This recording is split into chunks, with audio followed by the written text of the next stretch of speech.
So I really didn't want to make this video. I haven't slept that well last night. I feel tired. I feel unmotivated. Even this idea of getting in front of the camera, sitting here pontificating, it takes some overcoming to actually sit, like put the camera here, sit and turn it on. But today I had a really interesting realization this morning, and I'm going to share it now. And it's basically, I mean, I'm not pretending that I'm the one who came up with this. It kind of reminds me a little bit of internal family systems, actually. So just to be clear, I'm not pretending that I came up with this idea. But holy shit, it's powerful. It took me from sitting, eating breakfast, feeling really tired, really contemplating postponing the recording of this video until tomorrow. And then it just kind of came to me. And yes, let's talk about it. Okay, so what I realized was that we are not an identity, we are a set of identities, right? We are essentially, as humans, we have all these parts, all these, you can call them sub-identities or sub-personalities, and they all fight for sovereignty within us, and whatever sub-identity wins determines the frame of mind that we're in.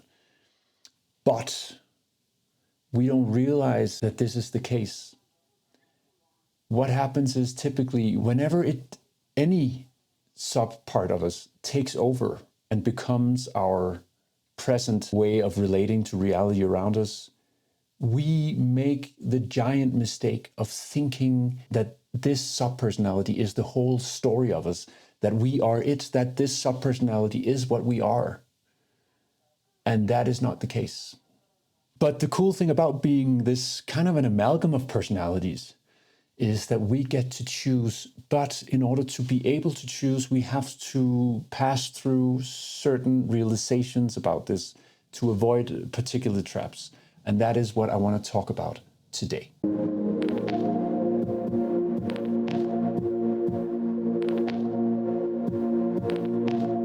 So any particular sub-identity is basically like a pair of glasses we put on. Every sub-personality has its own way of relating to reality, its own way of interpreting reality, interpreting events, understanding ourselves. And it also comes with a certain set of premises and feelings. And these are the ones that kind of end up limiting our horizon or setting our, you might say, our existential horizon, like what we see when we look at life. They define them and they limit them in particular ways. And this can be very helpful in certain cases, and it can be very detrimental when, for example, you want to shoot a video, but you are now overtaken by a lazy part of yourself, or maybe a fearful part of yourself that kind of just is basically telling you or trying to convince you to not do it today. And what drives this mechanism is our blindness to it. And this is the key, because this is what traps us inside a particular part of us while we are accepting the premise subconsciously that this part is the full story of us. Like today I'm just lazy or tired or whatever. And we get stuck inside this limited horizon. Okay, and so we're facing a problem, right? Because the challenge is that we are struggling with a sense of emptiness, with a fear of not fully existing. This is like the curse of the ego, right? That is why the ego needs to identify with all these things that it identifies with. It's to feel itself, because it has a sneaky suspicion that it doesn't really exist, or that we don't really exist. And that means that having a very particular, although limited, part of our identity take us over, it gives us a sense of existing. Because we have to ask ourselves, like, what is the alternative to allowing ourselves to be taken over by a particular part or sub-personality of ourselves? Well, that is to, instead of identifying with this single part of us, which is just a part of us, would be to identify with the larger space within which these identities are fighting for sovereignty. And identifying with the space of possibility is very, very different than identifying with a particular identity. And the struggle is that what the particular identity gives us is this feeling that we exist. Now we can see ourselves, we can understand ourselves as the person who sees reality like this, who has these emotions, these feelings, who does feel tired now, or who wants to postpone whatever until tomorrow. Identifying with the process or the grander, larger space within which this fight is taking place is basically like identifying yourself with an arena. And that doesn't give the same, that doesn't allay the fears that we don't exist in the same way, right? Because what is a process? What is an arena? An arena is a basically a space of opportunity, which is nothing particular, and therefore we cannot hang our identity as easily on being an arena as we can on being the person who has this opinion on this subject or who feels like this in a particular moment, right? It's two very, very different things to identify with. An arena is kind of an empty space. It's an opportunity space. It's like there's nothing particular there. Like it could be anything. And that's the opposite of an identity, right? An identity is a very specific thing. An identity is a collection of attributes and character traits that that are much more easy to see than a space. A space is an open thing, and it's difficult to identify with. And that is one of the biggest challenges in this, because identifying with a space versus identifying with a sub-personality does for the ego feel much less secure, because the ego doesn't get that this space is really a much grander way of understanding ourselves. The ego just sees the emptiness of the space, the relativity of the space. And we have to understand this mechanism in order to transcend it. But the beauty of making this shift into identifying as the space rather than any particular single sub-personality is that we move from having a very limited horizon, depending on whatever sub-personality it is, into a state in which we realize we get to pick our particular sub-personality. We might be facing whatever challenge. It could be that, like me, I'm tired, I don't want to shoot this video, I feel lazy, I feel I want to postpone it. But the second I realize that, holy shit, I am not, this is just a sub-personality. I get to choose. I have different personalities. I am the space. And from this space, I get to pick and choose the relevant and empowering personality that is actually the right personality or the right kind of coat to put on for whatever task is before us. And but in order to get into this state in which you realize that you get to pick, you have to disidentify with any particular single sub-identity or part of yourself that has taken you over at any given moment. And once you do that, you really start to dissolve your own idea of who you are, right? Because we are constantly almost enslaved to whatever sub-personality or part has taken us over at any given moment. It presents us with a particular existential horizon, and we believe in that horizon, and that makes it very difficult to shift anything within ourselves. Like, it's basically a stepping back, right? You have to realize, oh, right now I identify as a part, but if I step back, if I let go of my identification with this particular part and I step back into an identification with the arena in which the part expresses itself, you reach this point where you get to pick and choose. And that means instead of being caught within a limited horizon of opportunity, you start to relate to reality as basically a cornucopia of opportunities. Like, there is no particular horizon. You can choose whatever horizon is relevant and empowering for the job that you're facing. And so a way out of this is really to grasp that this is the case, that we are basically from moment to moment enslaving ourselves to a very tiny part of who we really are. It might be the victim that takes us over, and suddenly we're identifying with that. And you see that, like, actually the victimhood is a very powerful example, right? Because you see that whenever somebody identifies as a victim and somebody else says, hey, maybe life is not as bad as you think, maybe everybody are not out to get you, what does the victim do typically? it doubles down, right? It doesn't say, oh yeah, you're right. I was being very self-victimizing. No. Typically what the victim will do, or a person who is profoundly identified with the victim part of themselves, like it's basically the inner child or a part or a certain aspect of the inner child, right? They will double down. They will dive deeper into their identification with the victim, which shows us something interesting, right? It shows us how difficult it can be for us to let go, or at least if not let go, then loosen our grip on our identification with a particular sub-personality. So the very first step is really to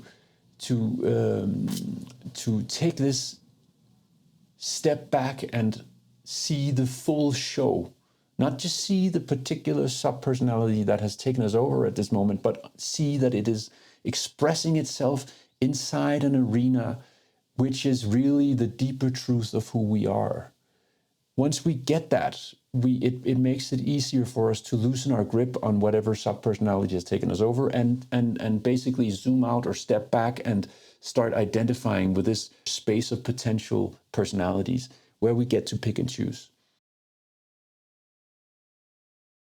But we first have to understand that this is the case, right? Because once we start letting go of a particular sub-personality, the ego starts feeling insecure, because now who am I? Do I even exist if I don't have this particular sub-personality?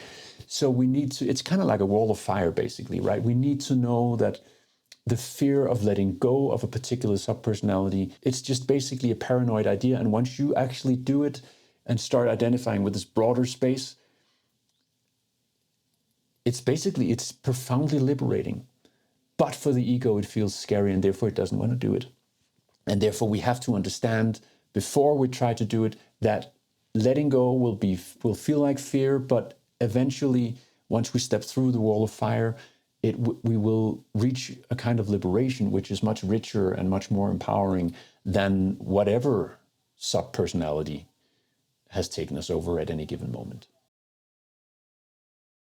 And so basically the work of this is disidentification, right? It is understanding the full situation, and through that being able and having the courage to disidentify with whatever identity and its accompanying existential horizon has taken us over. Basically to start identifying or understanding ourselves as a process or this opportunity space rather than as a particular identity. That is the trap, to not be able to or willing to or have the courage to let go of whatever identity has taken us over, to just disidentify with it. So how can we change our thinking about this challenge in an empowering way? I would say, for me personally, all of this has just happened today. I've never thought about this before, really, and what comes up for me is really that these sub-personalities are kind of like, or at least I'm not saying that anyone else should think about it like this, but for me it's powerful to think about it, or it's useful to think about it like this. They're kind of like demons, right? They are these things, these sets of ideas and premises and presuppositions and assumptions about reality that kind of overtake us. It's kind of like being possessed a little bit, having whatever sub-personality pull the strings. And a powerful thing to realize about them in order to make it easier for us to uncling from any sub-personality is to understand how reductive they are. Like, it doesn't matter what sub-personality has taken us over, it does reduce us into less than we really are, right? Because a space in which personalities can come out and can manifest themselves is a much grander thing than any particular personality coming out and manifesting itself in this space. And what happens when we do it is utter liberation. Because suddenly we are not trapped inside a particular reduction of ourselves. Once we identify with a larger space, we are in a position of picking and choosing.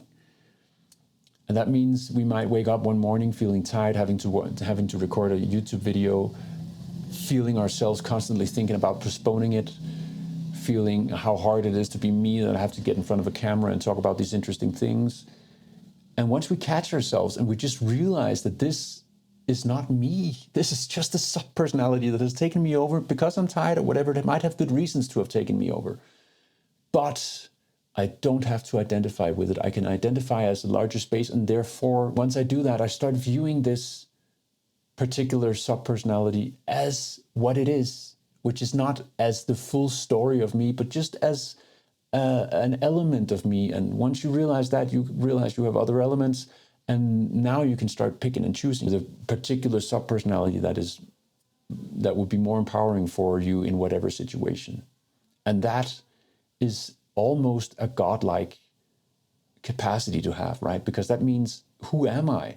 Well, I'm nobody. I am whoever I need to be in order to empower myself, or in order to solve whatever challenge or quest or task is before me, which is extremely liberating. Like, that is almost like a superpower, right? Let's see if we can ask ourselves an interesting question around this to contemplate, right? Like, for example, what are the most prevalent sub-personalities that I tend to allow to run my life? And what might be even more empowering substitutes to these?